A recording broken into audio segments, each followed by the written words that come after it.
जय जगन्नाथ सांग मैंने आपण मानकर ओडिशा माटीर झील रूपा मु आज आपण नहीं आसी आपणकर जानवाई बहुत भल कथा। सबु कथारे उत्तर देवा जरूरी नुहे। संपर्क गुड़िक आम समस्ते गोटे भूल करि थाउ। सामना लोक किछि कहती और आमे संगे संगे उत्तर दे थाउ।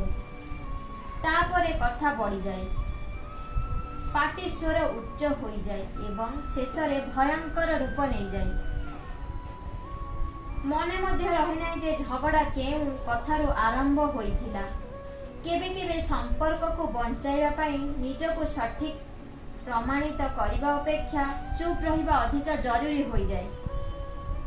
सेथिपाई आमे उच्च स्वर रे कथा न होई सबु कथा को बुझी उत्तर देबा दरकार। आपण मानक मो कथाटी केमती लागला कमेंट माध्यम निश्चिंत जणाइबे। जय जगन्नाथ।